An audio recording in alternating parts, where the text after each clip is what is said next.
There's an earthquake rumbling through Santa Clara tonight. 4 moves that could redefine our season are knocking at the door, and each one carries massive consequences. There's an explosive offensive piece under close watch, a post-game backstage flare-up that lit a fire, elite numbers that flipped the defeats narrative, and a heavyweight debate over who should run the huddle this Thursday. You won't believe what we've got today. So sit tight, drop a like, and let's get straight to it. Before we dive in, tell me this: would you make the bold move right now, or wait one more week to see how the team responds? There's something big moving behind the scenes, and it's not empty social media chatter. Front office folks are making those mid-season calls that usually signal surgical moves. The clue? A post-catch playmaker who specializes in turning short throws into long gains. An exact fit for Shanahan's menu of motions, jet sweeps, and screens. We're talking about a short area accelerator who stresses coverage from the slot, opens windows on glance and over routes, and can still line up outside to threaten vertically when a defense drops the safety to clamp McCaffrey's run game. It's the kind of piece that keeps the playbook fully open even when someone's on a pitch count. Recognize the profile? It's Curtis Samuel on the 49ers radar as the market heats up and Buffalo gauges league interest. No formal offer yet, but there's active monitoring and a willingness to talk if the price makes sense. Why does it fit so well? Because Samuel is a slot Z with speed and change of direction that supercharges this attack alongside Debo and CMC. In 11 personnel, he creates instant conflict for linebackers and safeties, forces defenses to declare coverage early, and opens space for choice routes that shred zone. Picture the tactical payoff. On second and short and third and medium, you can dial up bunch stacks with option and orbit motion to diagnose man versus zone, use pick concepts in the red zone, and free up slot fades when safeties cheat down to the run. The cost? Market precedent points to a conditional day 3 pick, say a 5th that escalates to a 4th with snap and production triggers. On the cap, it's doable with proration and void years, or if the Bills eat a slice, pushing a small portion into 2026 preserves flexibility. The caution flag is soft tissue history. You mitigate that with a rotation alongside Juwan Jennings and Ricky Pearsall, managing weekly load and scripting touches in specific packages. There's also the ball distribution question. With Debo, CMC, and the WR3, you need discipline to avoid diluting targets and missing the week's best matchup. Priorities, and there's opportunity cost. Fans and analysts are also circling edge, IDL, and even CB for the heavy stretch ahead. My read? If the price stays at an escalating day 3 asset, the trade is worth the swing. It adds yak threat without tying up the cap. How could it happen? 3 plausible lanes, a pre-deadline deal for a conditional pick, a lean package that includes a rotation piece who helps Buffalo on special teams or at nickel, or less likely, a post-cut window at a lower number, but with less control over destination. Why would Buffalo listen? If they value 2025 flexibility and future picks, talks get real.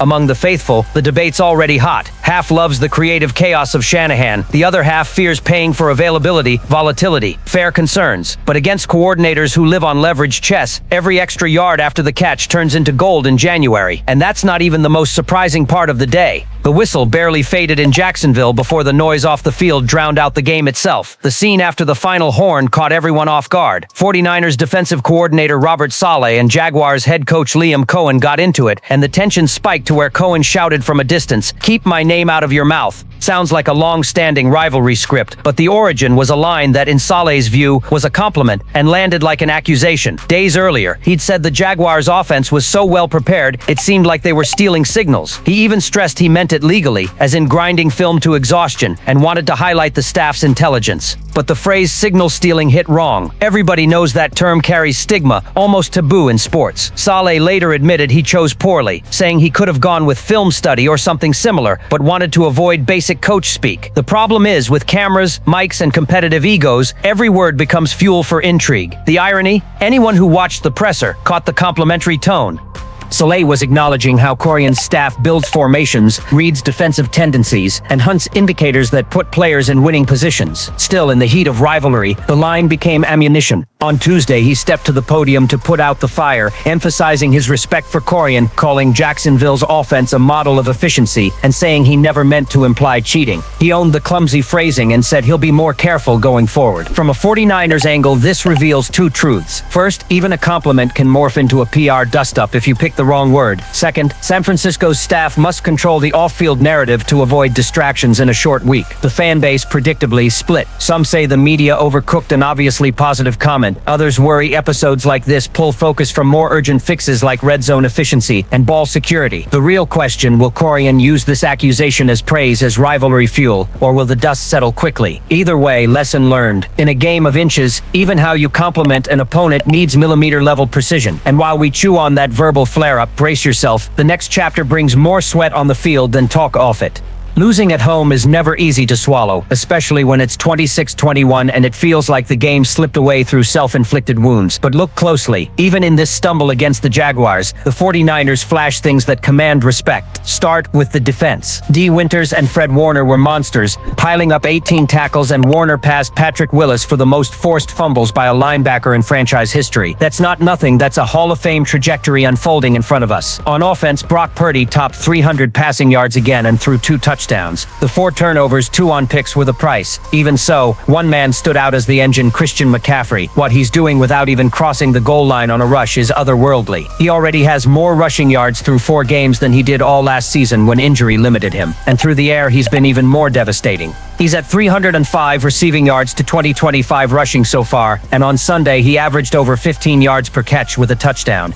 Here's the kicker. He's already moved the chains for 13 first downs as a receiver, more than double last year's mark over the same span. That's pure efficiency. The trouble is, not even that output erased the 17 points allowed in the second quarter. And the stat that stings, the 49ers still haven't logged a single rushing touchdown in 2025. Against a Jacksonville defense that already sat top 5 versus the run, difficulty was expected. The feeling now is this attack needs balance, and above all, ball security. Fans split down the middle, some thrilled by the star turns from McCaffrey and Warner, others saying stats mean nothing if you don't close out at home. Next up, the Rams, in prime time. That's the perfect stage to flip the switch, punch in the first rushing TD, and show this stumble was just an early warning.